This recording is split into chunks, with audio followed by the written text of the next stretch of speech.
And as you know, as you've heard, our theme today is the digital landscape, ELT teaching and learning. Okay, so just so you are aware, and we already took some pictures there, but with the US Department of State, by attending this event, you may be photographed.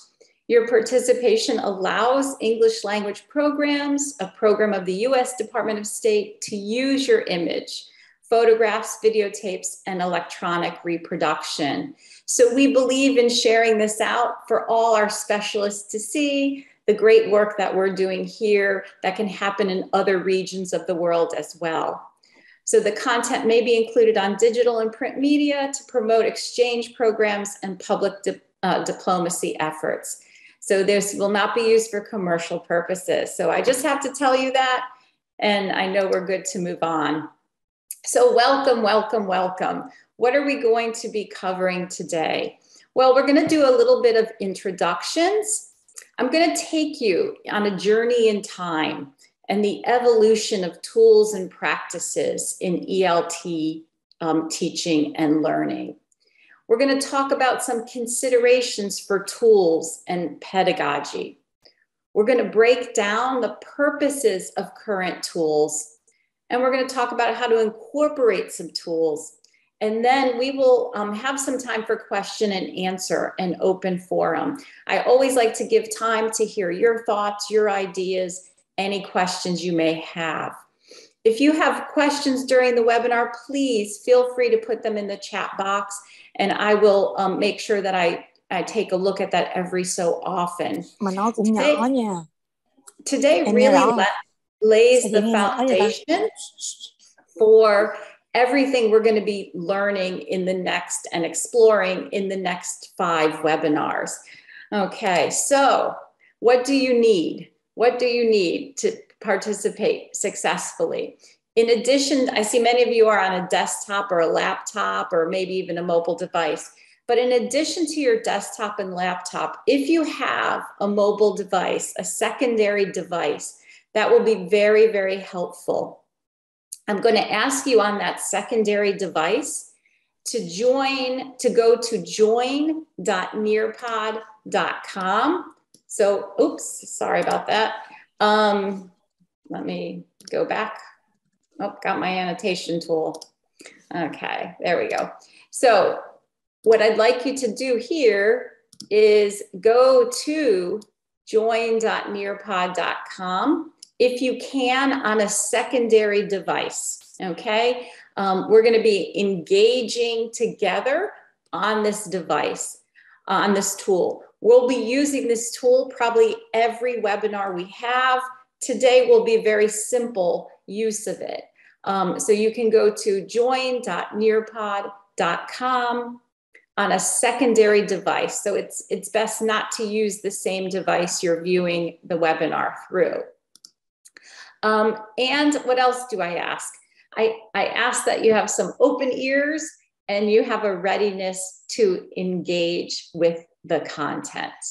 Okay, so moving forward, and let me actually just clear all my drawings there. So moving forward, who am I? Who am I beside what you've heard about?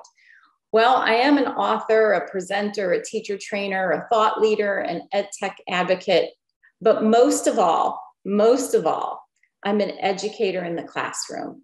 So I have been teaching ELT for 30 years. And like many of you, I have had to adjust my teaching based on not only the needs of the students, but also the environment that we live in. And, you know, as teachers, we are constant learners also. So never lose sight of, you know, I may be an author, I may be a presenter, I may be a specialist, but above all, I'm an educator. I'm still in the classroom myself. So I still teach my ELT students as well. And there is a constant need to learn and develop and adjust to what's not just what's happening in the world, but what's happening with our English language learners as well. So I'm going to ask you in a second, who are you? And I'd like to hear a little bit about what your teaching level is and what your comfort is with technology. So I'm going to stop this share for a minute, and I'm going to jump over to a new share. And what we're going to do there is we're actually going to engage with our Nearpod. Okay, so we're going to engage for the first time, and it may take a little bit of time for us to adjust to it. That's fine, but because we're going to be using it throughout the webinars we have. So what you're going to see there is you're going to see a code. So you will go to join.nearpod.com. Again, this could be on another device. It should be on another device, not on your device here. And it's going to ask you to put in a code. And I'm going to ask you to put in this code, FB2KW. Okay, so go ahead and open another device. I happen to have my iPad right here, but if you have a mobile phone with you, a secondary device, go ahead to join.nearpod.com. And then hopefully between this session and our next session, you can download the app. It's a free app. So I'm seeing some of you jumping in there. I see our numbers are increasing in our Nearpod. So I'll give you a little bit of time to engage in there. Okay, so I see some of you are asking for the Nearpod code. So it's right here, FB2KW. And we're going to be exploring a lot with this tool. You're going to see all this tool has to offer. All the tools I'm showing you are all free tools. Okay, so these are all free tools that you'll be able to use at no cost. So what I'm going to do is I'm just going to X this out, but do not worry. The code does not go away. Okay, you're going to notice the code is right up here now. Okay, so FB2KW. Okay.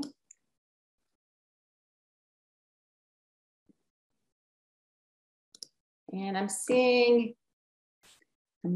going to just check. We have about 33 of you in there. Okay. And that number hopefully will increase. So the first thing I'm going to do is just ask you which best describes your teaching group. So are you early education, 3 to 5-year-olds, elementary age, 5 to 11, middle school age, 11 to 14, high school aged, 14 to 18, or any college and university instructors? So if you could just fill out that poll for me, and let's see where most of our teachers who are in our Nearpod lie. This just gives me a better idea of who my audience is.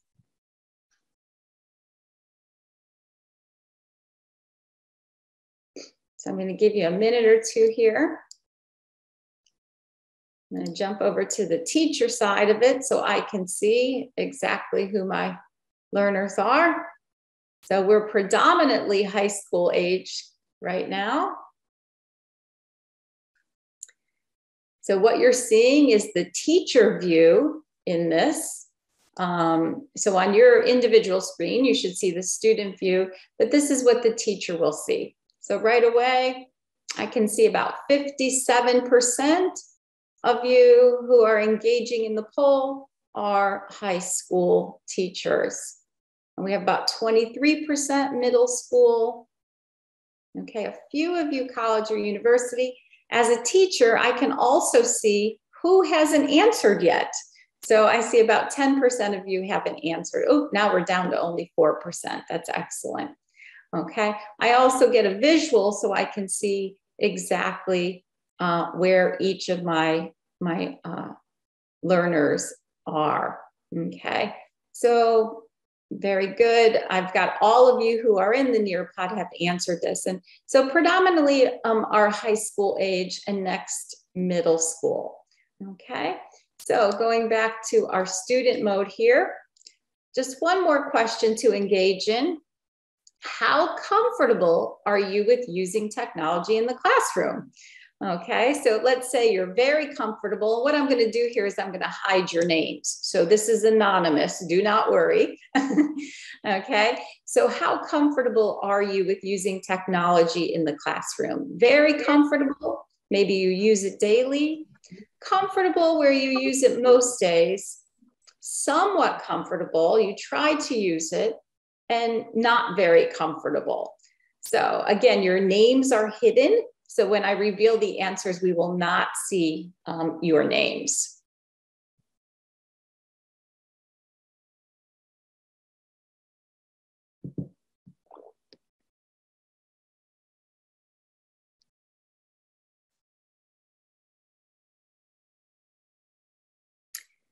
So let's just take a look at where we are in the poll. Okay, so as you can see, I'm not seeing who's answering what as the teacher at this point. But I see that about 21% of you are very comfortable. Many of you, the majority here, I'm seeing comfortable. You use most days. Okay, I'm seeing just a very small percent. Only about 4% are not comfortable. And about 10% of you haven't answered yet, but that's okay. So again, I'm able to see where we are with this. This gives me a good idea. Okay. Still, we're between somewhat, a good number of you are very comfortable, about a quarter of you. Okay, a quarter of you somewhat comfortable. The majority seems to be comfortable that you're using most days. Okay, and only about 3.5% of you haven't answered yet. I can also share this out to you. So if you look at the device that you're on right now, you're going to see a different screen that allows the students to actually see how the whole entire group feels. So I'm going to unshare that. I'm going to go back to my student mode to see how you're looking at it. Okay, so that gives me a good idea of where we are. And we're going to go back to that PowerPoint here. Okay, so let me go back into my slideshow. Okay, so there we are. So I have a good idea of who you are as a group of teachers and also your level of comfort with technology. So let's take a walk through the evolution of devices. So when I first started teaching, I used this overhead projector all the time, right? So I might make, use one of those, the papers that we put on the projector and project that, and that was my technology. And then we moved to these big old personal computers, right? And maybe we brought students into the lab and we may have had a disk that we put in that, a floppy disk, and students engaged with some activity. Then we've moved to these handheld devices, right? So students actually carrying technology into the classroom. And we have found that a lot of their content, especially in the ELT world, can be accessed through these devices. So whether it's an iPad or a laptop computer. And the tools that we've used have changed. Okay, so our devices have changed, but also the tools, the instructional tools that we've used. So here, when students had to word process, it was a very painstaking process. Then we became a networked environment where students could access course content. They could access their book. They could access their teacher. They could access course content. They could communicate with their classmates in addition to communicating with their teacher. And now we live in this world full of apps, right? And even, somebody like myself who's been such an advocate for technology can be so overwhelmed by the amount of apps that we have out there, the amount of apps that exist in our world today. Okay, I see Long is not able to join Nearpod. So I'm just going to type in the chat box here. Again, that's the site that you would go to join. Make sure you're using a secondary device. Okay, real important that you're using a secondary device. No spaces between those periods. Sometimes that can be a mistake we make. So we have all of these apps, all of these different apps. But then we think about our journey as teachers. Okay, so we have these, the devices that we've used and how those tools have changed. And then the actual content or tools that we're using in the technology and how they've changed. And our own teaching, okay? And this might have been a picture of me during COVID, at the height of COVID, when we were Zooming 8 hours a day, right? And your students don't want to turn their cameras on, right? So we've gone from this very communicative environment where we can read students' faces, where we can see exactly what they're engaging with, to an environment where we may be very frustrated because it's hard for us to exactly pinpoint what a student is doing or what a student might be struggling with in this digital environment. So, we get to this point where, I get to teach with technology. I have all these new tools now, right? After COVID. So we feel like, I get to use this technology. I get to explore some great new tools with my students. But at the same time, we're inundated with the tools. So we have to figure out, how do we navigate these tools? How do we best determine which tools are best for our English language learners? So we have all of this out there, but how do we determine what's good for our students and what makes pedagogical sense, right? So it's really important that we want to make pedagogical sense. Okay. So this is one of my favorite quotes when we think about technology in the classroom. In a world where knowledge and information are abundant and so easily accessible, the roles of teachers and learners are transformed and blended. The walls of the classroom have been extended through new technologies. And in this extended classroom, roles must adapt. So, yes, we have all this information and it's so easy to access. But now our role as a teacher has completely changed. Now we become curators of content, okay? Before we were handed content in a book, and now we have to curate that content. We have to decide what is appropriate, what's a good tool, how can we use this tool? Not only is our classroom within the walls of our classroom, but our classroom now goes well beyond the walls. And, we're going to experience this as well with the Teach platform, right? We're going to not only be engaging in this webinar on our Wednesdays, but we're also going to be engaging in content, engaging in learning beyond the time that we spend together here.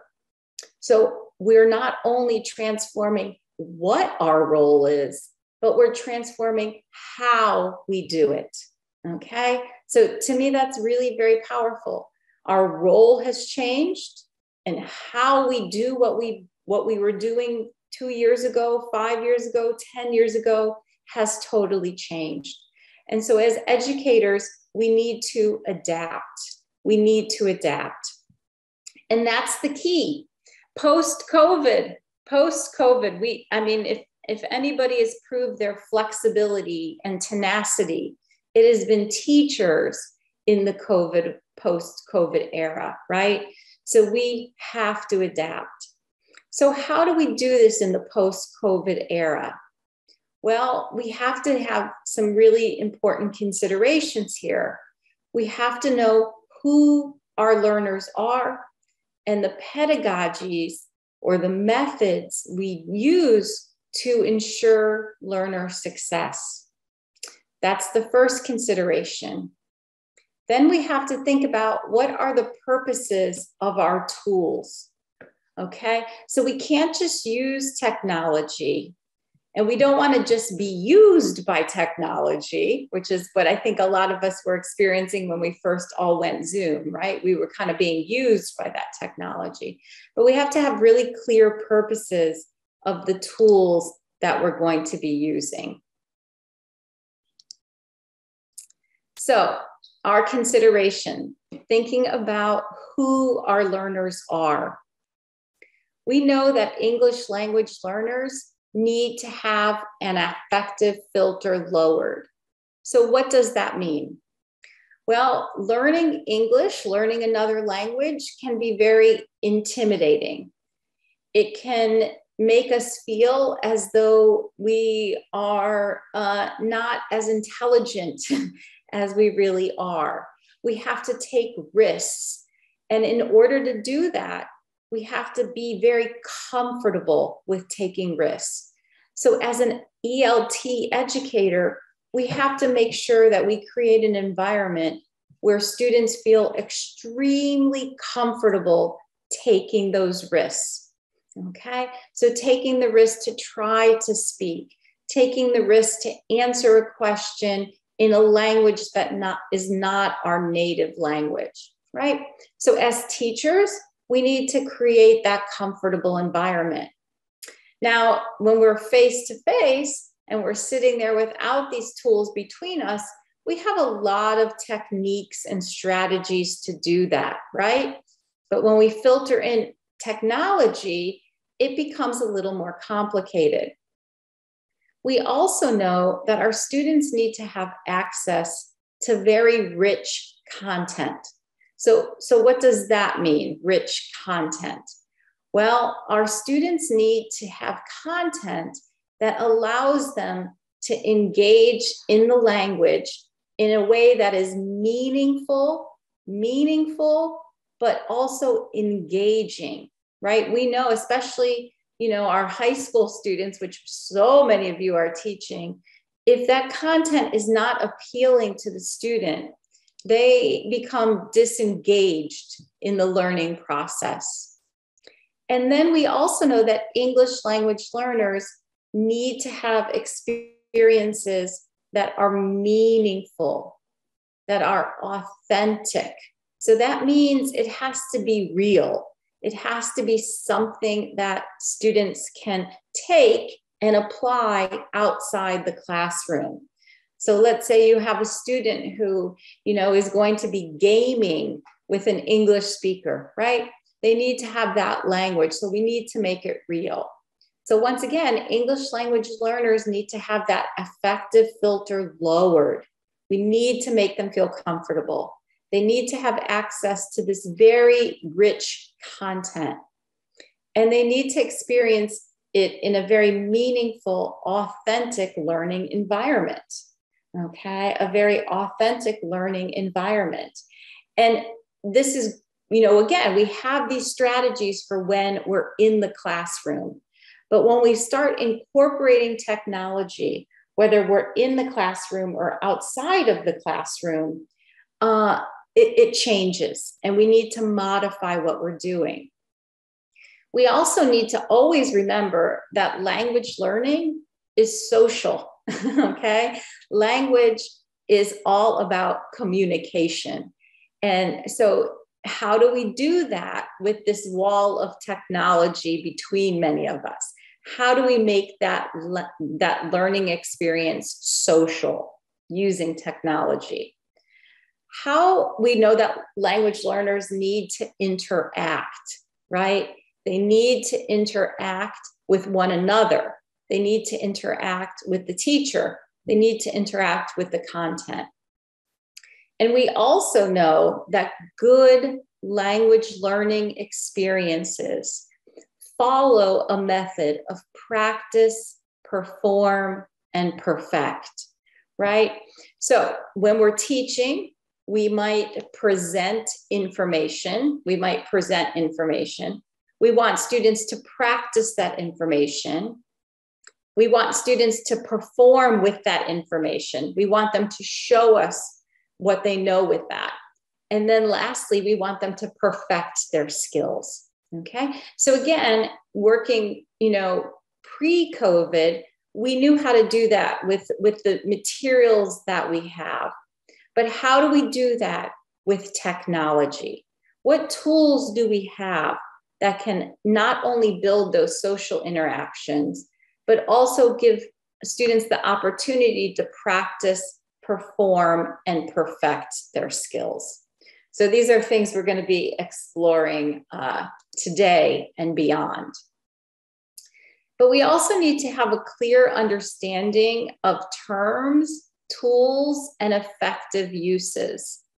So this is one of my favorite charts because I think it shows us what we need, how we need to thoughtfully integrate technology. So maybe before COVID, maybe we were just using technology. Maybe our technology use was just random, or maybe it was rare in the classroom. We sporadically used technology. It wasn't part of our daily teaching. Maybe we were just using technology because our school had a tool and we said, okay, let's use this with our students because we have it. Maybe we were using technology to instruct students on content. So maybe we were, using a computer or some kind of visual that the whole class could see. Maybe the technology was just used by us as a teacher. Okay, so maybe we were using computers to put in our grades or to give students feedback. Maybe our focus was on simple technologies. Maybe our students were doing PowerPoints or they were word processing. Maybe we spent more instructional time in learning how to use the technology. So I've had this experience where you take students to a computer lab and we're not teaching language. What we're teaching them is digital literacy. So the time is spent on learning how to use the technology and really not using the technology to learn. So maybe the technology was used to complete lower order thinking tasks, remembering and understanding. Maybe the technology was used solely by individuals working alone, meaning that we weren't using that technology for students to interact with each other, okay? Maybe we were using it to facilitate activities that are feasible or easier even without the technology. And maybe the technology was used to deliver information, okay? And the technology was a peripheral to the learning. So it was not necessary. It was just something extra. Maybe we wanted to show a PowerPoint in class. So that's probably where we were before COVID for many of us. And then after COVID, we needed to really integrate technology in a way that it was planned and purposeful. Okay, so we really want to make sure that we're using technology in a way that has a purpose. We want to make sure that technology is a routine part of our classroom environment. We want to make sure that technology is used to support our curricular goals. Okay, we want it to engage students, and that's a critical one. And we're going to be talking a lot about engaging students. Maybe it was used mostly by students, or maybe we want to have it used mostly by students today, not by the teacher. We want to focus on using the technologies to create and develop new thinking processes. We want more instructional time and the technology is used as part of that instructional time. We're not going to teach technology, but we're going to leverage the technology to learn. And we want the technology to encourage higher order thinking skills. I'm going to show you today some tools where we get students to create with the technology. We want technology to facilitate collaboration in and out of the classroom. So remember, we talked about extended classroom walls, and that's what the technology should do. It should extend our classroom walls. We want the technology to facilitate activities that would otherwise be difficult or impossible. Okay, so I'm not there with you. You're not there. We're all not sitting in the same room. How do I know what level you all are teaching?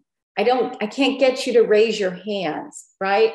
So I use a technology that allows me to get that information that would normally be impossible because we're not sitting together. I use technology to construct and build knowledge. Okay, I'm not using it just to deliver knowledge, but I want to use that technology for students to learn from. And I want that technology to be an essential part of the learning activity. So integrating technology is where we need to be in this post-COVID era. We don't want to just use the technology, we want to integrate it.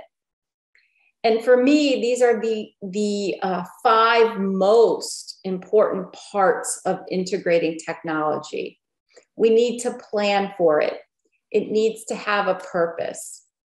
It needs to support our curricular goals and activities, okay? And maybe some of you have been in a situation just like myself where your director or your principal, the headmaster, hands you a tool and says, okay, you're going to use this in class now, but you can't connect it with your curricular goals, okay?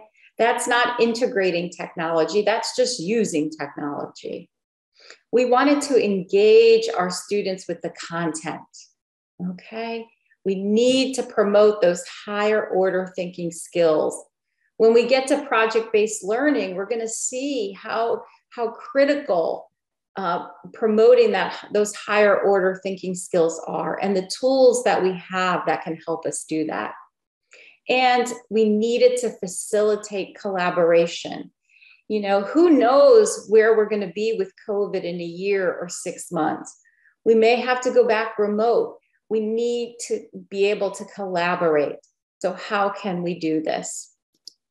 Okay, so when we think about our need or our purpose in using these tools, there's really 4 main purposes. And again, that's the first piece, right? So right here, it's planned and purposeful. We know the purpose. So if I think about purposes, I have to ask myself, am I using this for classroom management? Meaning, am I using it to get information out to the students? Am I using it so my students have a place to do their assignments? Am I using it so I can assess the students and have that assessment in a location? That's classroom management. Am I using that tool for learning? In other words, am I using that tool so I can show students new content, that students can interact with that content? Am I using it so maybe students are practicing with the new content? So is it going to be a learning tool? Is it going to be an engagement tool? Is it going to be a tool where I'm getting students to engage and collaborate, maybe with one another, with others, or even with myself? And how about for an assessment? And different from the classroom management piece, the assessment tool allows me to see a student's strengths and struggles. Okay, so tools today can give us so much information. So am I going to see where my students are struggling, or am I going to see where my students are having some really great strengths, that I'm seeing where their successes are? So when we think about that first reason, making sure it's purposeful, we have to think about, what's my purpose? I'm going to use this, and it's going to be to manage my class. It's going to be to learn.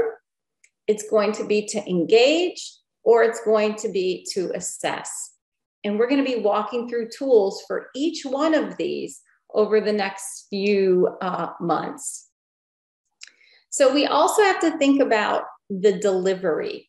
How are we delivering this? Okay. Is this going to be face to face? Okay. Am I standing in front of my classroom? Okay. And if so, you know, that's going to be a factor into what tools I'm going to choose. Is it going to be a hybrid situation? So does that mean sometimes my class meets face to face and sometimes my class meets online? In that case, you know, the situation tools I'm going to use are going to be different. Okay. I would call what we're doing a hybrid situation, because we're meeting synchronously at the same time, but we're also engaging with content asynchronously through the platform, right? Through the Moodle platform. So that's a hybrid situation. The tools I'm going to use are going to be different for that situation than they would be for a face-to-face situation. And then we think about the blended environment, okay? Where the blended environment is, or flipped, which we're going to talk a lot about flip down the road because it's my favorite pedagogy, where maybe I have students engage with some content outside of the classroom, and then they come into the classroom and we're going to do something with what they learned with that technology. And then we have HyFlex. This is a new term that has come out of COVID. So HyFlex is something that's happening a lot in the United States at colleges and universities. And I know only a small percentage of you said college and university teaching, but HyFlex gives students the opportunity. I'm going to attend class face-to-face, or I'm going to attend class online. So when we have a HyFlex environment where some students may be sitting with me in the classroom and some students may be on Zoom, like we're on Zoom right now, what tools am I going to use? Because I want all those students to engage together. So we have to think about how we're delivering that. Okay, and then we also have to think about our current devices. Our current devices. What digital tools are your students using? So I'm just going to ask you just to dump this into the chat box. So what tools are your students currently using? So I'm opening my chat box here, and if you could just type in some tools that your students are using in our chat box, that would be very helpful. So what digital tools? So I see laptops, smartphones, mobile phone, smartphone, phone, laptop, iPads. Okay, laptop, smartphone, iPad. Okay. Excellent. So I see lots of mobile phones, iPads, some laptops. Okay, but smartphone seems to be the prevalent tool that we're using in the classroom. Some computers, some desktops. Okay. Excellent. So again, many phones, many smartphones there. And are we seeing challenges with smartphones in the classroom? Are we seeing, oh, smartwatch? Wow. Okay. So smartphone, smartwatch. Do we have challenges with students using smartphones in the classroom? So if you're one who answered smartphones, if you don't mind just saying yes or no. So do you see challenges with smartphones in the classroom? Okay, so I'm seeing some yeses. The screen is small. It's small for a long period of learning. Okay, lots of yeses. I haven't seen a no yet. Okay, so lots of yeses. And the challenge may be that the screen is small, but I also see that sometimes it becomes a distraction. Yeah. Okay, so definitely a couple of you that it is distracting. Oh, internet connection is a challenge. Okay. So small screen, limited chargers. Okay. So we do have some challenges with using smartphones. And we'll cover some of those challenges and how we can meet them down the road. Okay. So when we think about incorporating tools, it's really a simple mathematical equation. Okay. We have to think about our need or our purpose in using that tool. And then we have to think about the delivery model. How are we delivering class? Are we there face to face? Are we doing a hybrid situation? Are we attempting to do blended learning or flipped learning where we want students to get content before? Then we have to think about the devices our students have. And then we also have to think about that can then help us determine the best tools to use, So this little equation can help us determine our best tools. What's our need? How am I delivering class? What device am I using? Okay, and yeah, somebody made a comment. Actually, smartphones seem to be the best tool because nearly every student has one. Yeah, and we'll talk about accessibility, and that's a big thing with our smartphones, right? They're accessible. So I'm going to show you how to leverage those smartphones in the classroom, and we'll be doing some practices ourselves. Okay, so here we go. Let's talk about some tools. Now, these are just some samples of tools, and we are going to be working through a lot of these tools in the next couple months here. There are tools for classroom management, and essentially, I'm only putting things up here that are free. Okay, so these are all no cost, right? So for classroom management, we have tools like Google Classroom and Moodle. We also have a tool called Khan Academy, which I'm going to show you, and even TED Ed, which is somewhat of a management system, but they're probably more used for learning and teaching. And then when we think about the learning tools, and there's tons more, this is basically what I could fit on our PowerPoint today, but we'll be exploring a lot more and even many more within our platform that we're going to be engaging with outside the webinars. So we have tools like Jing, Flipgrid, Audacity, Nearpod, Wheel Decide, TED Ed, Khan Academy, PowerPoint with screen recording, Busy Teacher, and Project Gutenberg. So let me just explain what a few of these are.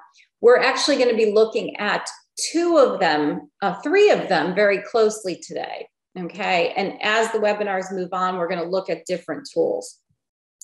Jing allows you to record and screen capture, and we'll talk about when that's appropriate. Flipgrid is a free video collaboration platform. We're going to look at Flipgrid today. Okay, one of my favorite tools. Audacity is an audio recording tool. Nearpod, which you're engaging in. And I have to tell you, I don't work for Nearpod, but it is my most favorite tool in the world, and we'll be using it all the time. Wheel Decide is a tool that you can create that allows students to engage and answer different questions. We'll be looking at that. TED Ed, I'm sure many of you are familiar with TED Talks. TED Ed is made just for education, but within TED Ed, you can create your own videos and activities. So I'm going to be showing you that today. PowerPoint, which allows you to screen record, okay? And when is that appropriate? We'll be going over that over the next few webinars. Busy Teacher is a shared library where teachers all over the world load content for English language learning. It's a fantastic site that you can download PowerPoints and worksheets and even videos and audios. Project Gutenberg is a free site where students can engage in different readings. And these are all free, open source, okay? Then when we talk about engagement, getting students to interact with each other and share information, we have Nearpod and Padlet. We'll be working on Padlet in the next couple weeks. Kahoot, I'm sure some of you are familiar with Kahoot. It's very, very popular. Flipgrid, again, we're gonna look at that today. We'll decide. Google Docs. Maybe we're not exploiting how we could be using Google Docs. Then for assessment, and what I mean here is documented data, okay? Documented data, we have Nearpod and Kahoot. Okay, so that's just a small sampling of some of the tools. Like I said, we're gonna be exploring some of these today. So what I'm going to do is I'm going to stop our share for a second. And I'd like you to go back to the Nearpod, if you could. And there's another question there. I always like to just take a minute here. We're not quite halfway through, but I'd like just to see any thoughts or questions you have so far. Okay, so if you have your other device, you should see that up on a collaborate board, we call it. So any questions, thoughts before we move into these tools? So what we've done so far is kind of laid the foundation of where we've grown with technology. We understand now how, hopefully, we incorporate what we have to think about when we're putting technology in the classroom. We're going to move into each one of these tools. But before we do, I just want to know if you have any thoughts, questions, anything. And if you're open on your Nearpod screen, you'll see a big chalkboard. You can just type in any thought, any question that you may have. So I'll be quiet for a minute and see if we have any questions or thoughts on that. If we're good to move on, you can say it's all good, ready to move on your Nearpod.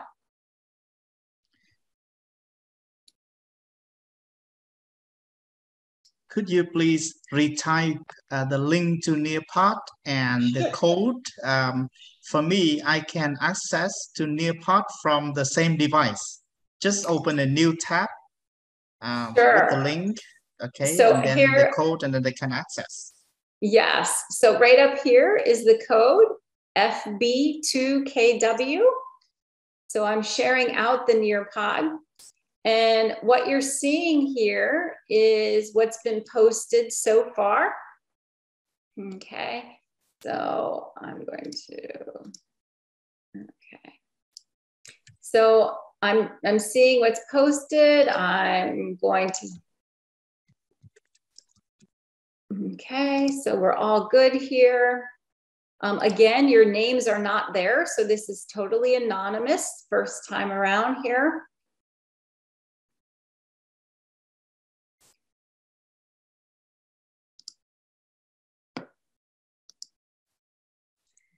Okay, so with this, we can actually even actually search on images and post an image if we want. Okay, we don't just have to post words. Okay, but I think everybody seems so far who's engaged seems to be on track with where we are before we go into the tools. Okay.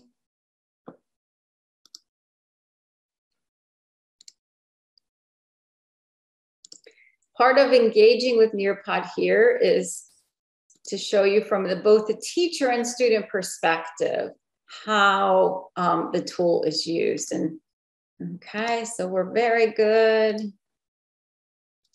I see we're all good. Okay.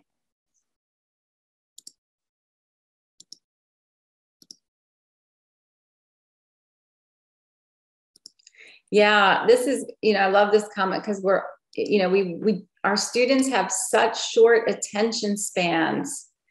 Yep, I'm going to talk a lot about the functions of Nearpod. We're going to walk through lots of Nearpods. And it's totally free. Flipgrid and Nearpod, yes, love them both. Oh, great picture.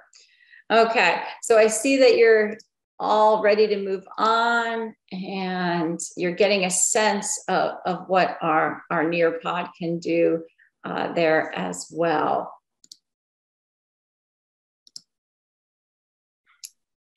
Okay, yes, we have to choose the ones that are most suitable for the context in which we're teaching. So excellent.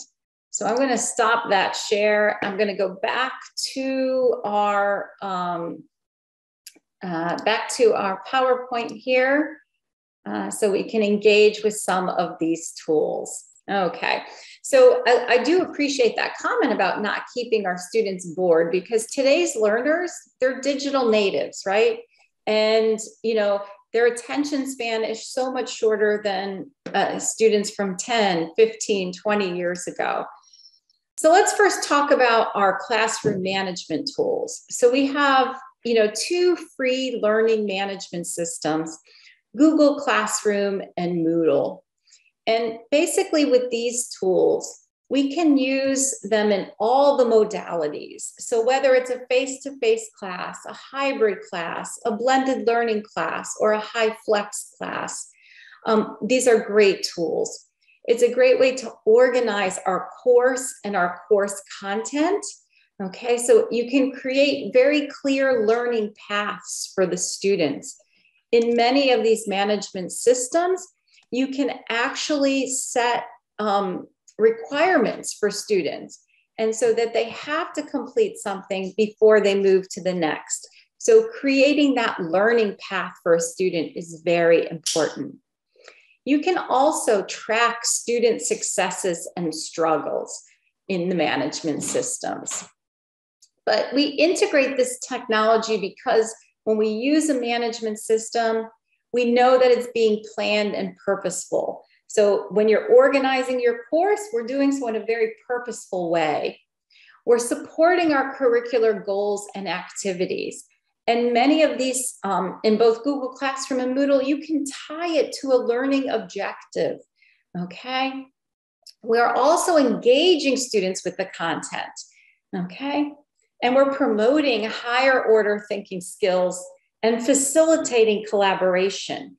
You'll notice in our platform, one of the assignments you have before our next meeting is to engage in the discussion board, okay? So it allows us a platform to exchange ideas beyond the walls of our classroom, so to speak. So it's really, tools are really integrating technology.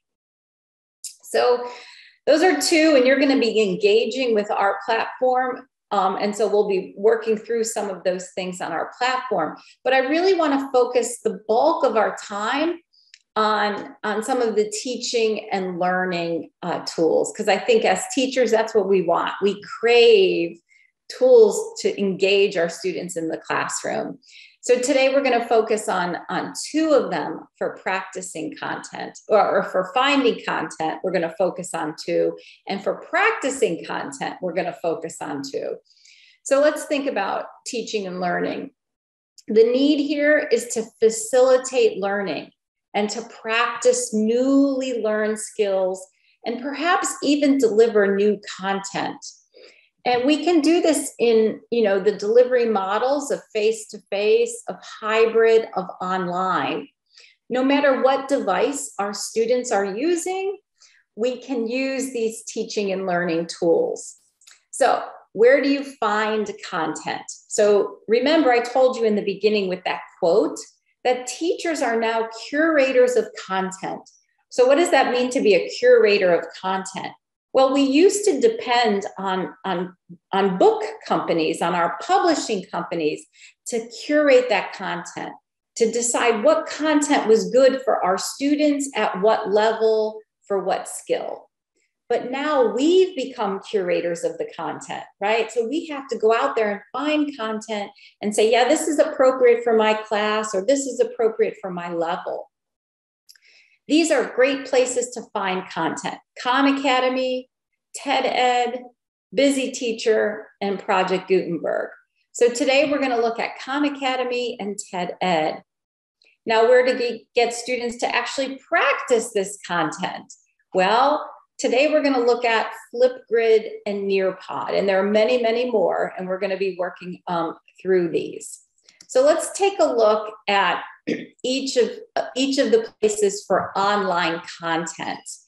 And you will also have access to this slideshow in our platform, okay? I haven't loaded it yet because I didn't know if you guys were on, and I didn't want you to see it before the session, but this will be loaded today for you, so you'll have access to these. So Khan Academy, that's the website, khanacademy.org. What is it? It's a library of content. It's also a learning management system. So you can create your own classroom management through Khan Academy. I'm not calling it true classroom management because while we can do certain things with it, we don't get all the tools that a regular classroom management system would have.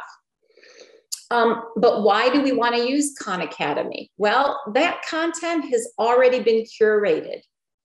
And it also allows us to differentiate instruction. So what does that mean? We may be teaching, 10, 15, 20 students, 30 students, but they may be at so many different levels. And we need to differentiate instruction so we can address students where they are. We want to meet students where they are. And Khan Academy allows us to do that. So how can we do it? Well, we can do it through face-to-face, through hybrid, through online. I do have this URL for you, okay? This HTTPS. We're going to join this in a minute, so don't log on just yet. We don't want it affecting your bandwidth too much right now, but we're going to join on to a lesson I've created in Khan Academy for you. So then next we have TED Ed, and here's the website, ed.ted.com. What is it? It's a library of micro lessons. So what do I mean by micro lessons? Well, today's learners are digital natives, so they learn in very small pieces. And that's what a micro lesson is. It's a lesson that's probably under 5-6 minutes long, okay? So it's a very short lesson, but it actually allows students to assess their understanding of the lesson within the lesson, okay? You also have the ability to create lessons in TED Ed. So why do we use it? It's curated content, it's engaging, it's very current. So you remember when we talked about ELT teaching and what we need to consider? We need to consider authentic, real content, right? We want our students to engage in authentic content. And that's a very positive for TED Ed. How can we use it? We can use it in face-to-face, in hybrid, in online. And I'm going to walk you through a TED Ed lesson as well. So Busy Teacher, busyteacher.org is a library of lessons. It's searchable by skill and by level, okay? It is shared teacher content. So while there's not an organization that's necessarily curating the content, it's teachers just like you and me who have a great lesson, and we post our lesson there so that we can share it with other ELT teachers around the world. Okay.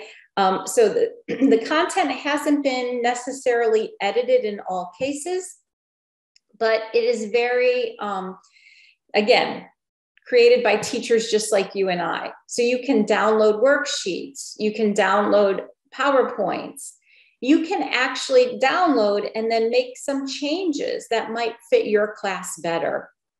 And then we also have Project Gutenberg. It's a library of over 60,000 free books.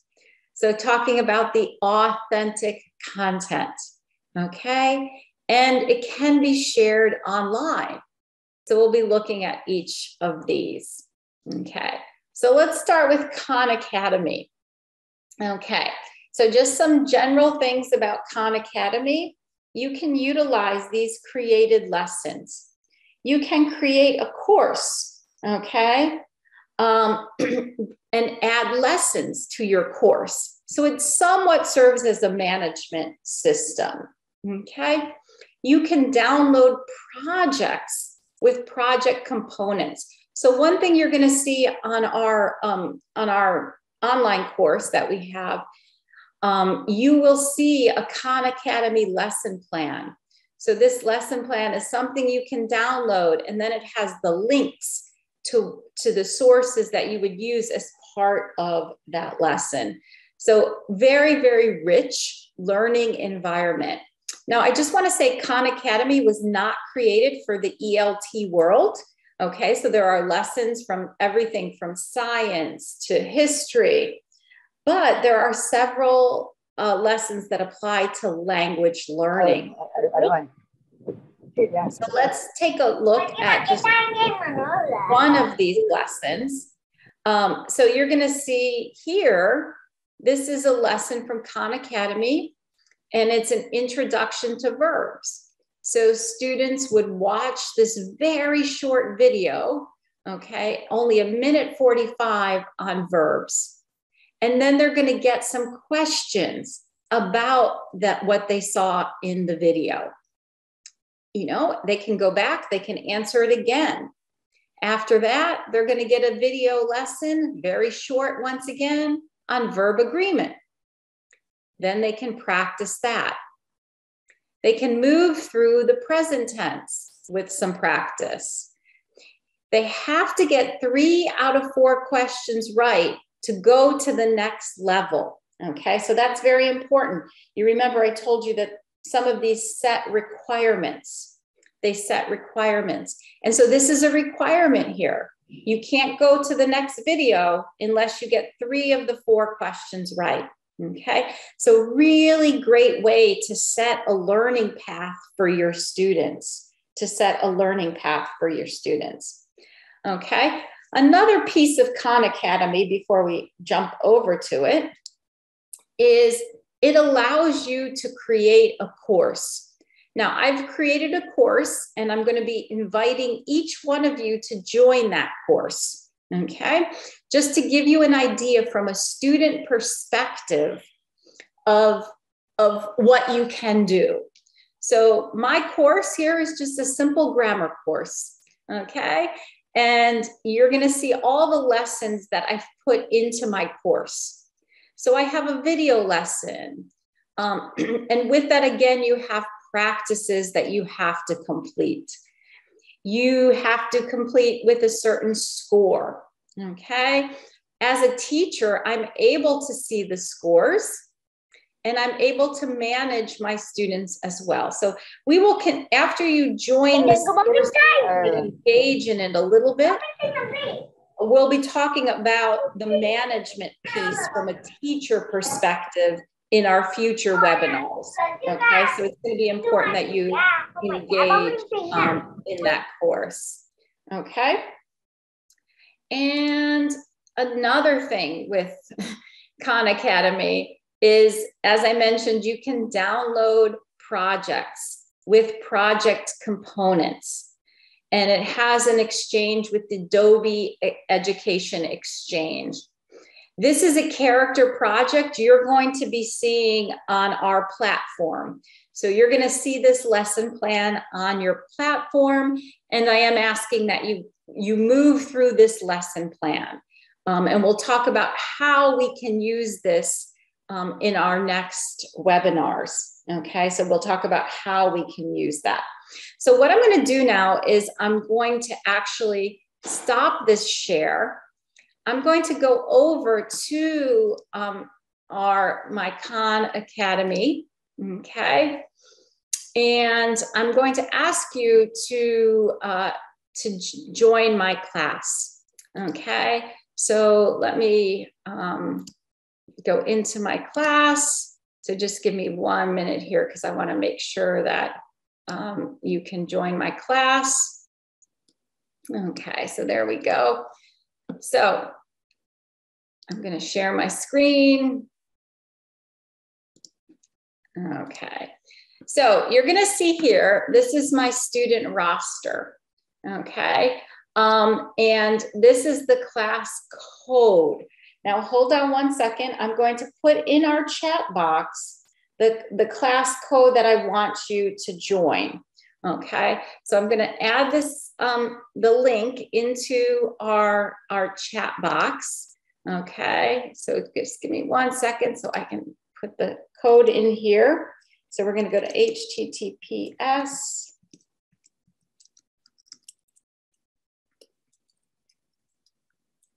I have to check my spelling. Okay, /join.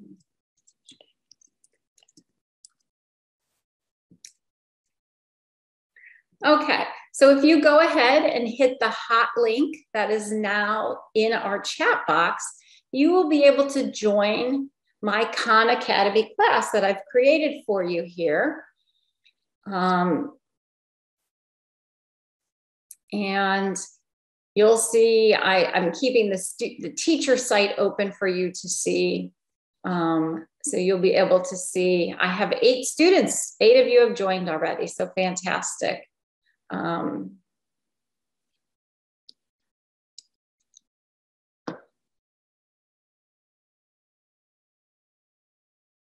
Okay, so as you're doing that,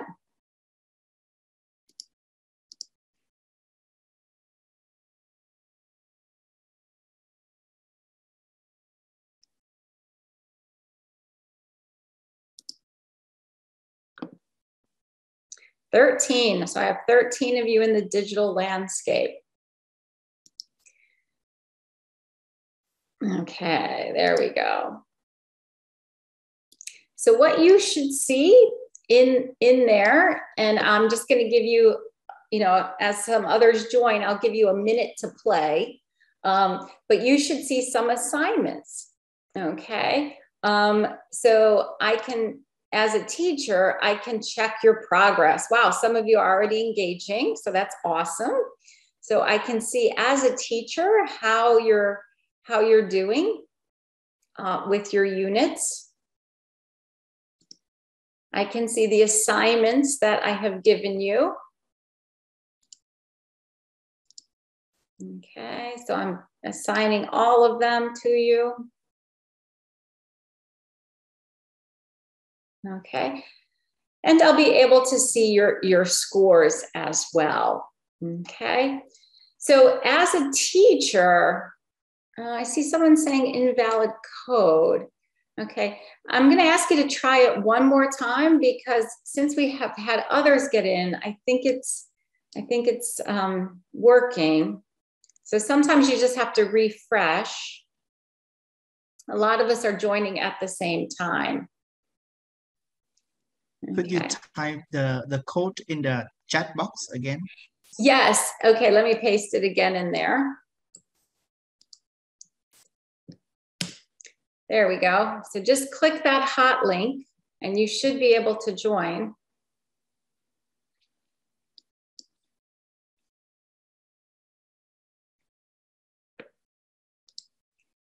And I'm seeing about 36 of you have been able to get in, so that's great.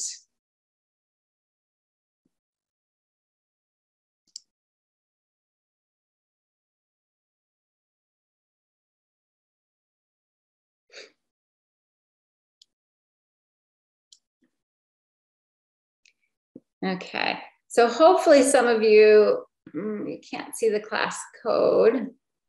Let me paste it again. And actually what I'll do is I'm going to do a whiteboard share so I can put it on the whiteboard. Maybe that will help you.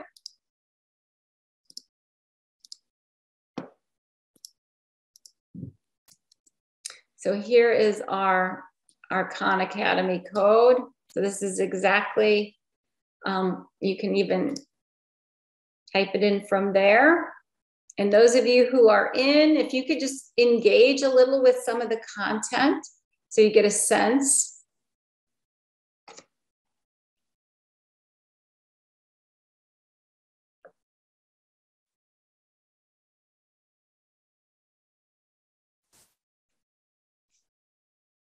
I'm just going to fill back over and let me just see my students. How many do we have now? We have about 49 of you in. So it looks like about half of us are in.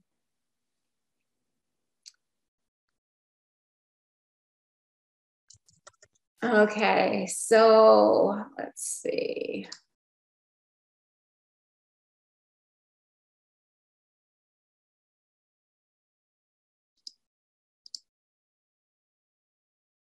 Okay, I see some of you aren't able to join. Okay, I will tell you the link is in our Teach for Tech platform. So if you're having troubles now, don't worry.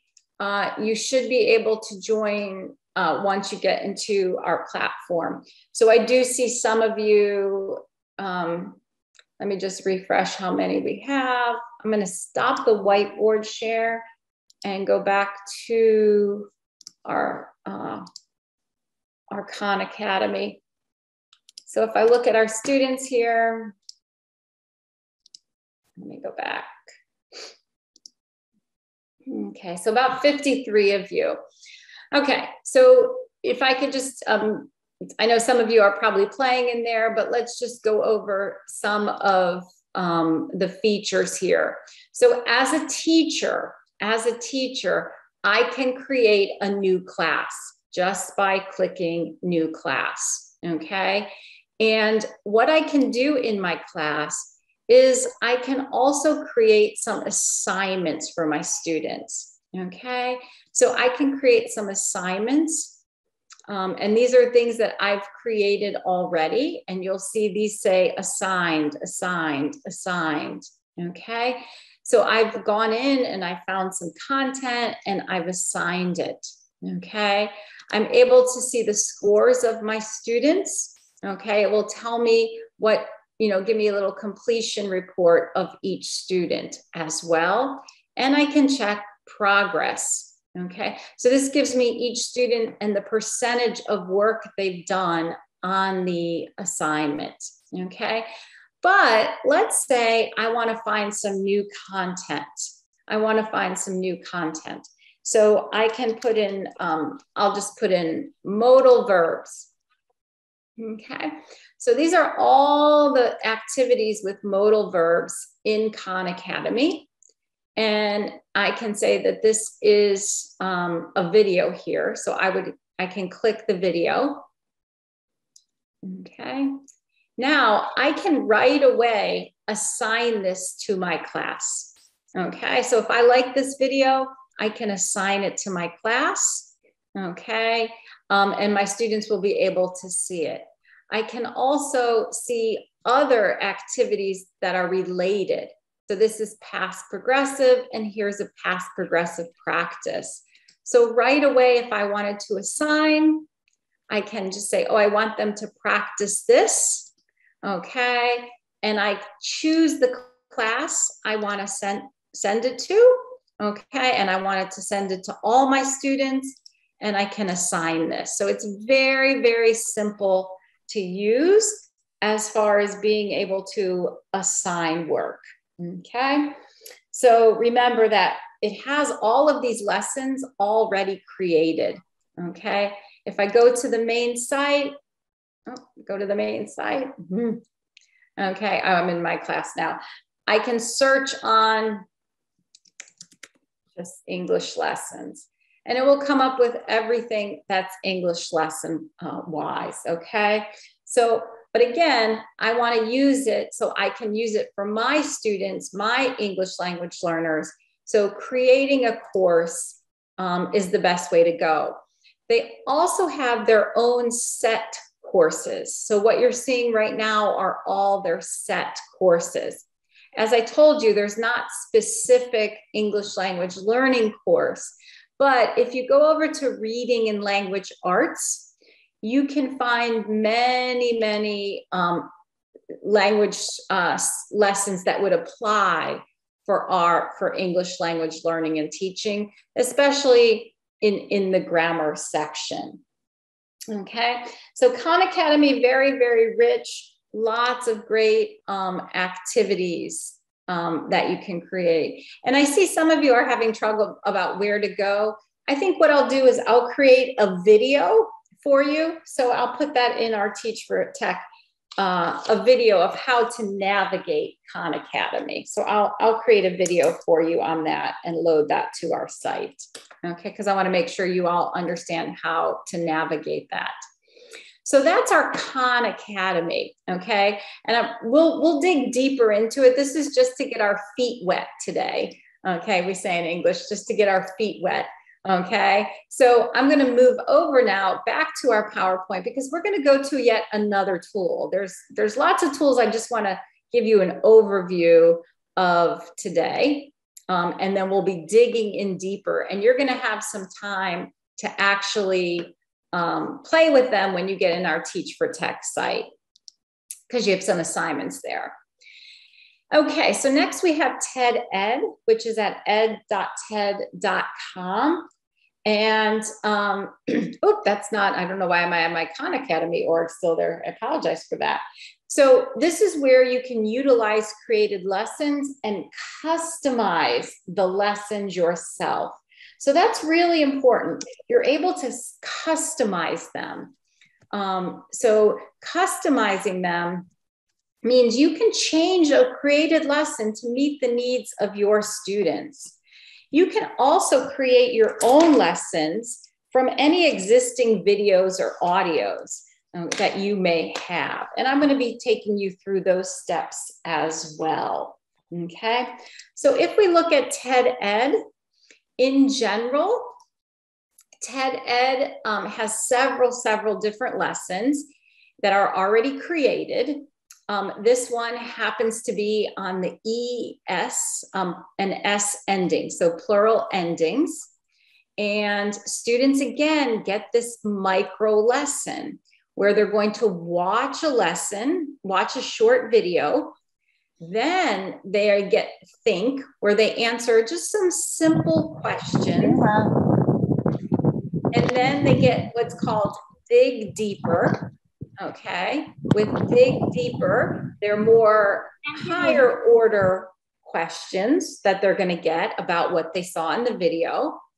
And then they're going to get a little discussion question that they have to answer. And there's also a little assessment for some of them. So TED Ed has these great lessons that students can engage in.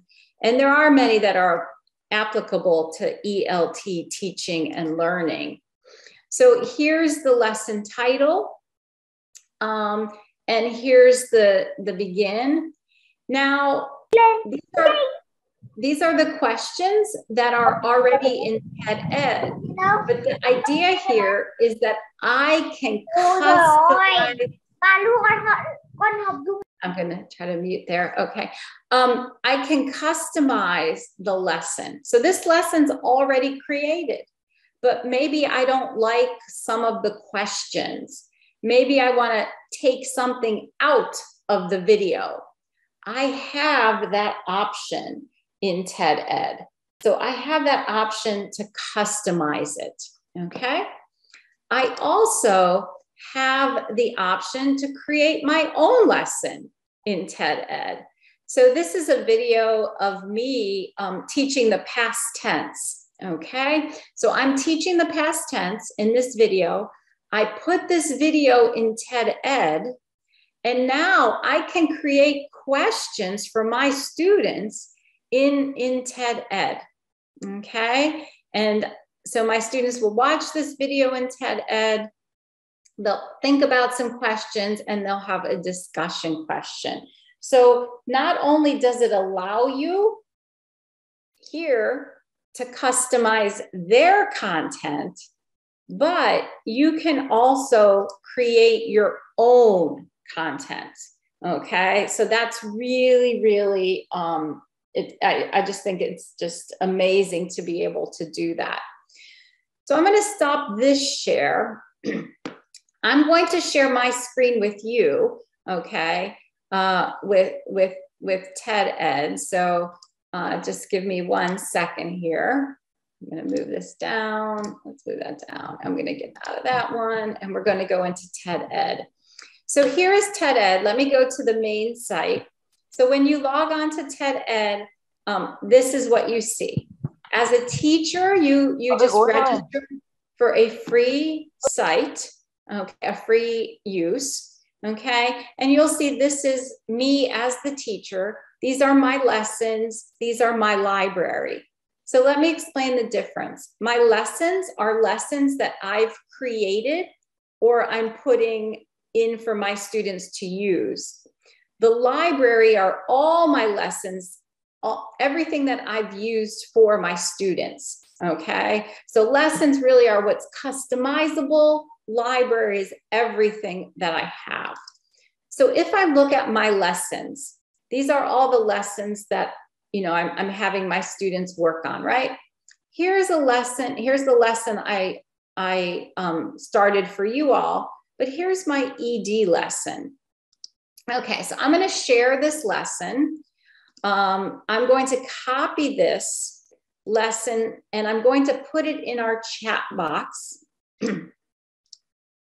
Okay, let me move this up here and get my chat box going. Oh, there we go.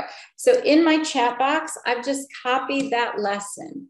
So I'd like you to go ahead and if you can, click that link, okay? And you're going to be participating in this lesson here, okay? So I'm just gonna ask you, make sure that you're on mute because you're gonna hear a video, okay? And we don't wanna disturb others. So go ahead and you can participate. It's a very, very short lesson. One thing you're gonna see is at the end of the video, you're going to have just one question, one simple question at the end of this video. And I did not put a discussion question here just for the sake of time. So go ahead and just try to engage in this lesson.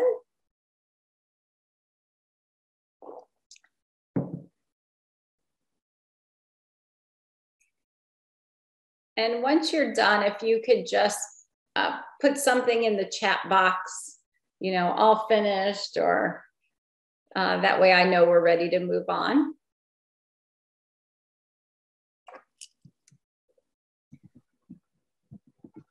So Lin Yuan, I see that you're asking about, you're having troubles with the internet. Do not worry, this lesson is also for you in Teach for Tech platform. So you'll be able to engage in it there if you weren't able to engage now. Okay, so many of you have finished up with the lesson. So you can see, you can create or you can take a video from anything and put it into TED Ed and create your own lesson for it, okay? And again, we can do this, a lesson that students are engaged in the face-to-face classroom or in a different environment. We're gonna be creating lessons soon like this, but today, just an overview of some of the things that we can do, okay? So again, TED Ed, completely free, allows you to create your own lessons, okay? So also, as I said earlier, you can take their lesson this is one of their lessons, and I'm editing it, which means I'm changing some of the things of their lesson. Okay, so maybe I do not like this question here. I can edit that question. I can change things within their lesson. And when I'm ready, I can publish it then for my students to engage with. Okay, I can publish it for my students to engage with. So if I go back to my lessons, I can see that these are all the lessons that I've worked on, right? These are all the lessons I've shared out with my students, or I've had my students work on, okay? I can, again, discover as many lessons as I want in here, okay? So there's all different kinds of lessons, and you can search on those as well. Okay, so any questions about TED Ed or Khan Academy?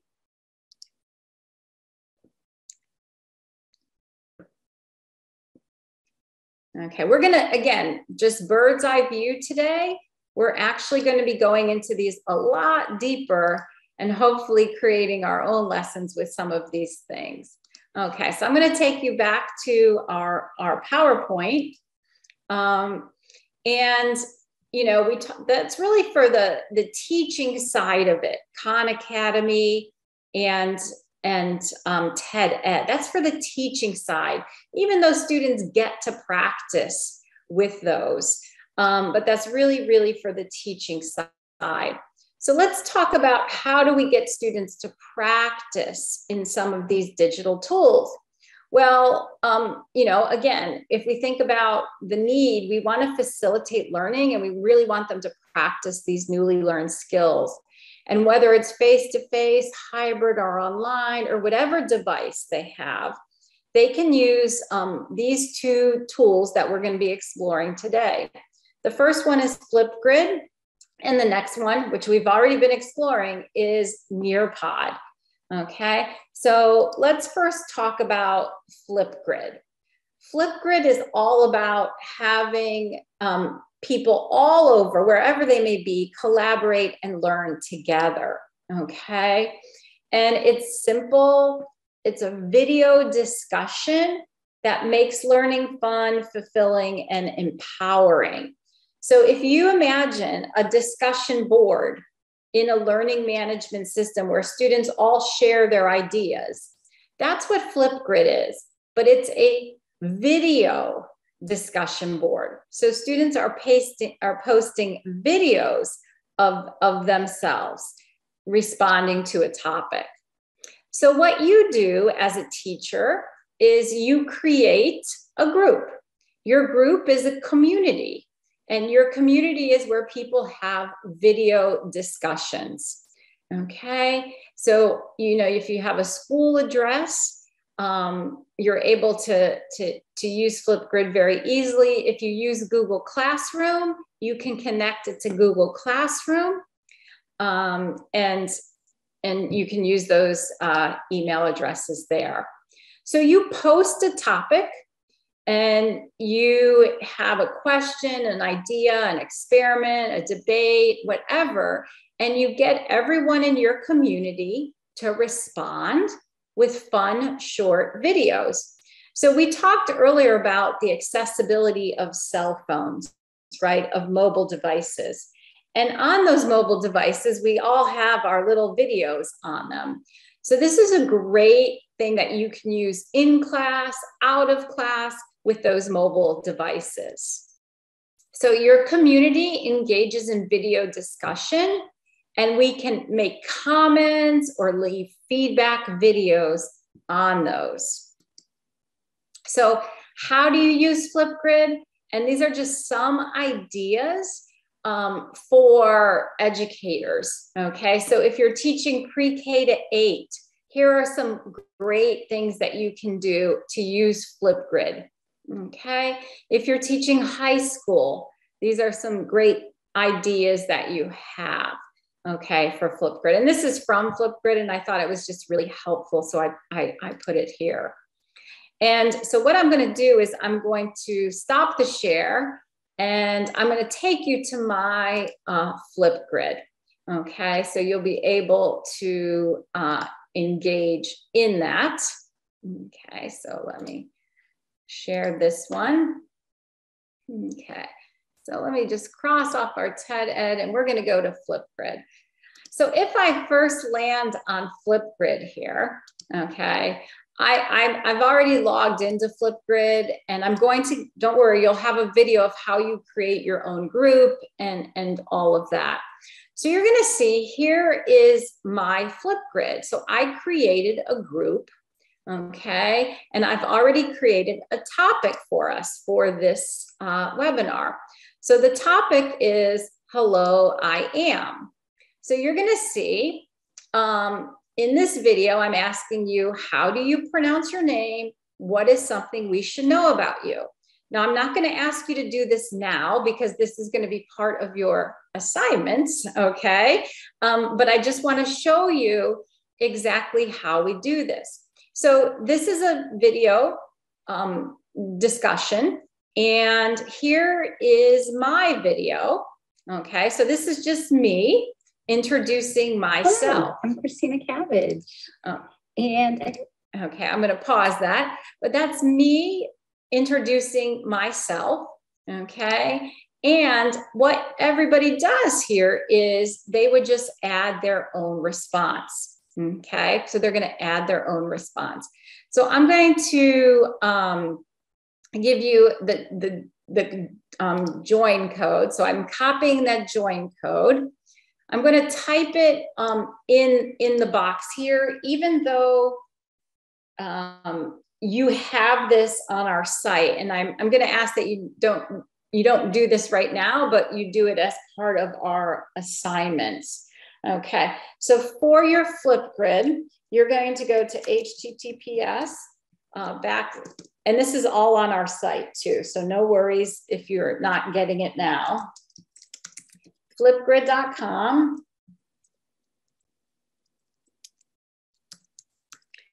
Okay, so you're going to see this is the site you're going to go to. If you want to go to it now, you can, but you don't need to. And this is our discussion. Again, this is going to be posted. It is already posted in our Teach for Tech. Okay, so one thing I'm going to be asking you to do for homework, okay, is to go to our digital landscape discussion and do a post. Okay, so you're going to add, and some of you have already joined. I see, fantastic. Okay, so I'm just going to ask you then to add your post to this. Okay, and you'll see that in our Teach for Tech platform. Okay, so that gives you a little bit about Flipgrid. This is just for simple introductions, but for language learning, we can use it for so many things, right? For our listening and speaking. Once other students post, you're able to post back to them. You can make comments, or you can make written comments, or you can make video comments. Okay, so that's our Flipgrid, a way for practice. Now keep in mind that we're going to be going through all of these, even in more detail, but this is just bird's eye view just to get your feet wet with some of these tools.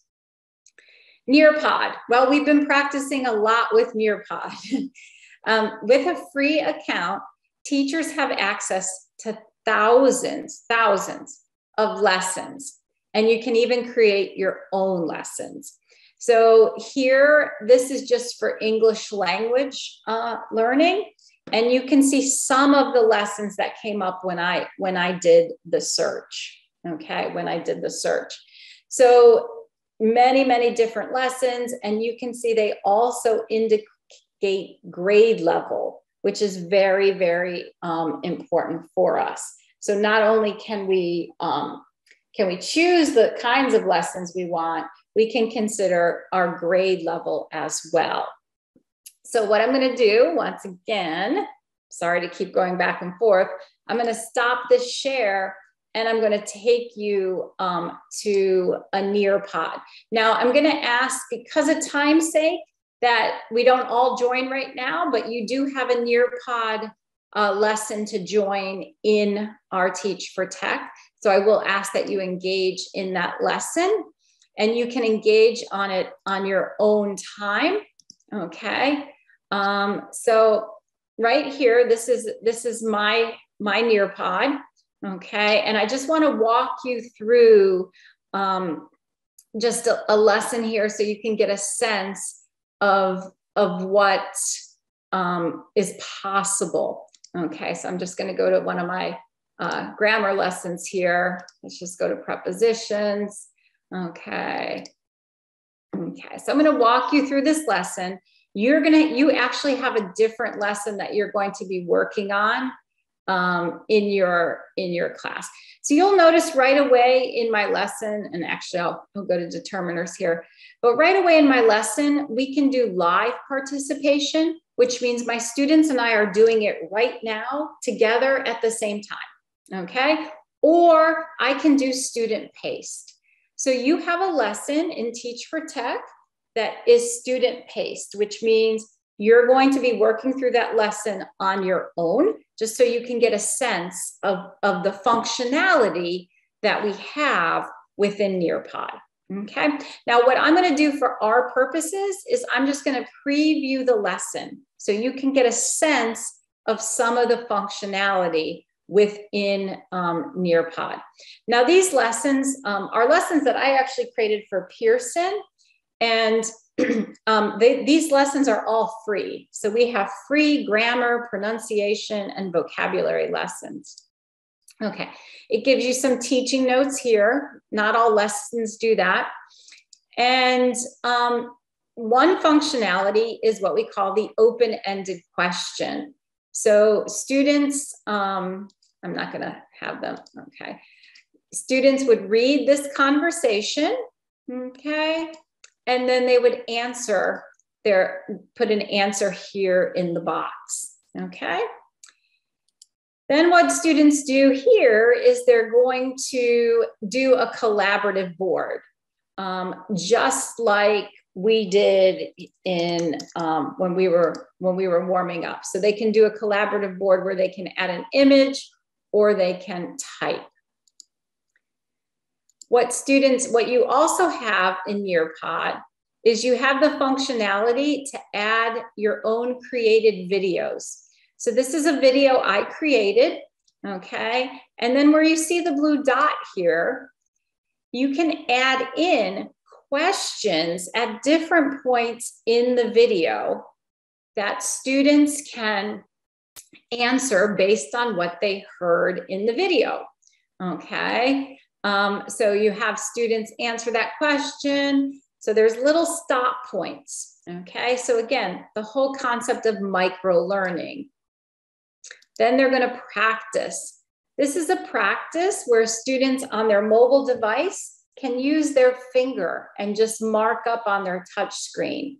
If they're using a different device, they can use a tool like this where they put their text in and they type, for example, yes. Okay, so I'm moving that right there. So you can see they can do that, or they can use their finger. That's another functionality of Nearpod. Then we also have matching in Nearpod.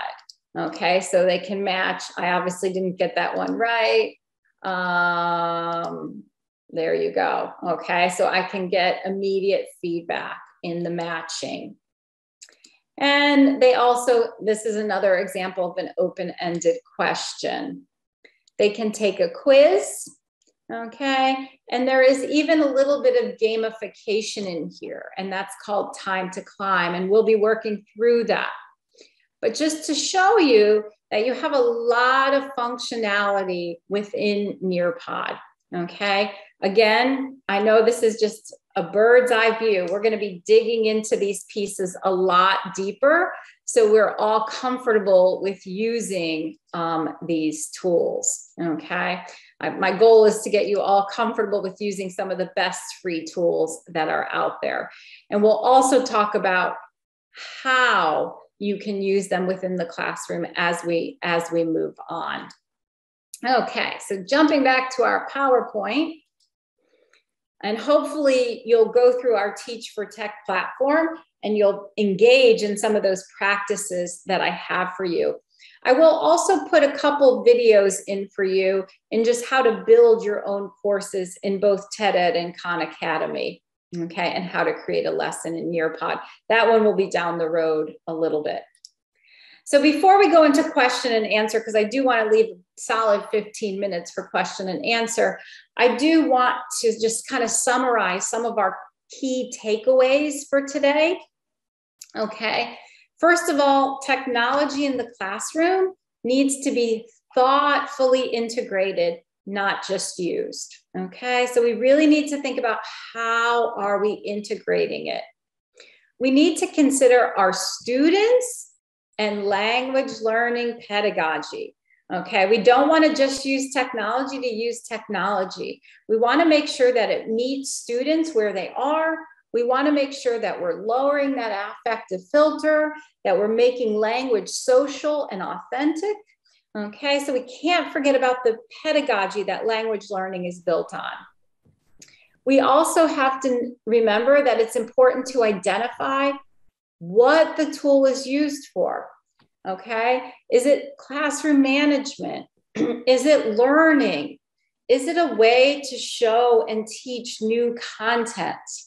Okay, is it a way to practice content? Is it a way, are we using that technology because we want students to engage with one another? Or are we using it because we want students, we want to get some kind of assessment of students? Okay, now today was bird's eye view, bird's eye view. We're going to be working through each one of these, focusing on learning, focusing on teaching, focusing on engagement, and focusing on assessment, okay? So over the course of the next 6, we'll go deep, deep into each of these. And then we have to think about how will content be shared, okay? Are we putting it in the classroom? Are we putting it in a learning management system? Are we sending it to them on their phones, okay? And what tools do students have? Do we have mobile devices? If internet is a problem, then we have to talk about some other resources we can use, okay? Believe it or not, Nearpod and some of the others have downloadable PDF lessons, okay? So if internet connection is a problem, you know, we can address that with tools that we have. So some really important things to think about. Today, we just laid the landscape. This is where we were. This is where we are today. This is where we hope to be post-COVID. And here are some general tools that we can use. Again, over the next 5 webinars, we'll be digging in and hopefully building with some of these tools. Okay, it's not enough just to see the tools, but we have to use them and we have to understand how we can connect them to our own classrooms. Okay, so now I leave it to you. Some questions, some comments, some thoughts.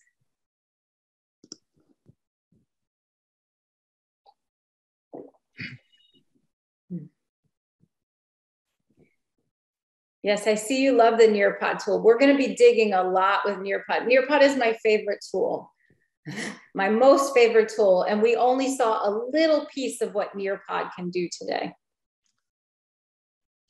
Thank you, Christina. Could you please stop sharing for a better interaction? Yes. Okay. So I have a common question for everybody. Today, you talked a lot about the Teach for Teach platform with the assignments that you posted on that. So I wonder if in the assignments, will participants who have opportunity to practice using Khan Academy and TED-Ed, for example, or it's just a kind of an introduction to the tools? Yeah, great question, Lynn. Yes, on the platform, you will see that you have a practice with Nearpod. You have a practice, you can view 2 lessons that I created in both TED-Ed and Khan Academy. And then you do have to engage in the Flipgrid lesson. So that is all on our Teach for Tech platform. This PowerPoint will also be on there. I'll do this as soon as we finish so that you have that resource too if you need to engage as well with some of that. These are all free. I see a question is out there. These are all free sites to engage on. Okay, so all free that we can use. So you'll be practicing with this, and I'm going to ask you to please, please, please do those practices, because we're going to be talking about how we can leverage those tools moving forward. So we have to have kind of a good understanding from a student perspective before we go into the teacher side of it, of creating. Okay, and that's really my goal. Give you how does it feel to be a student using the tool. Now let's create as a teacher. So may I invite other participants to have questions and comments to Christina?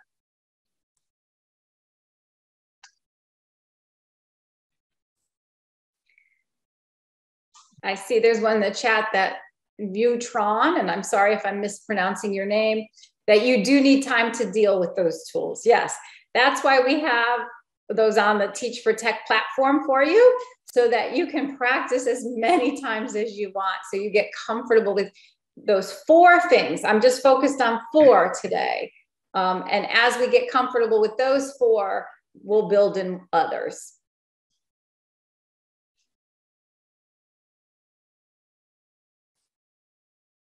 Okay, I'm Phương Trần. I'm from Sóc Trăng City.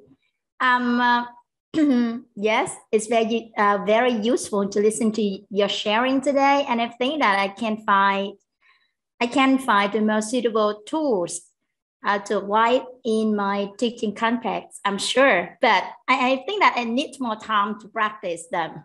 Yeah, because most of them are very useful, but it's not familiar to me, I think. Yes. So that's why I need more time to practice. Thank you very much for your sharing today. Thank you. Yes. So very good. Yes. Time. And that's the most valuable asset as a teacher, right? Time to be able to develop our skills. Yes. I am going to send you a video on how to use Nearpod and Flipgrid. I will send you that as a student. I'm not going to send you it as a teacher yet, because I want you to focus on the student side first, and then we can think about how we can leverage it as a teacher. Do you think that we should be an expert in 3 or 4 platforms or tools that try to use all? Great question. While I have a lot of tools in my teaching toolkit, I'm probably a master of 3 of them. Okay. And I probably use those 3 really well. And I think that's the goal, to find the tool that works for you best and really use that tool for its intended purpose, right? Sometimes when we have too many tools, we get lost and we don't know that one tool well enough that we're using it to its capacity. So we want to make sure, you know, my tool for everything I do is Nearpod. Even when I give a presentation, when I teach graduate writing and I use Nearpod, and I teach level 1 English and I use Nearpod. So knowing all the functionality of how to use it and leveraging it, it gives you confidence to use it, but then you can give your students that same confidence when they're using that tool as a student. So yeah, when we look at assessment, and I know that's our last webinar, but we'll look at the kinds of data that we can get from the tools. And that may also help you decide what tool is best for you. Okay. So I teach college students in the United States, and you know, they don't always like to engage in the Zoom environment. And so that's when I really started using Nearpod, because of the data I can see on their engagement in the class. So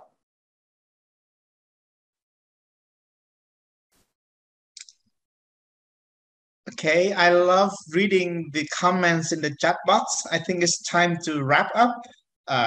If you have more questions, please just type in your chat box or in the Tech4Teach platform.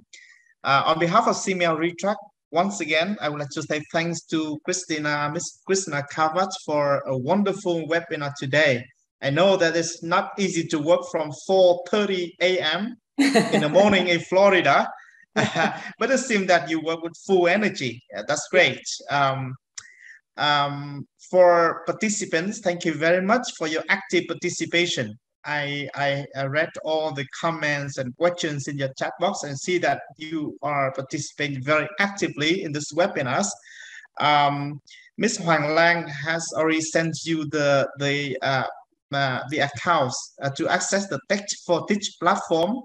If you have not accessed the Tech4Teach platform, please do it as soon as possible, maybe tonight or tomorrow. And if you have any problem accessing the Tech4Teach platform, please just send an email to Ms. Lang, and our tech team will solve the problem for you.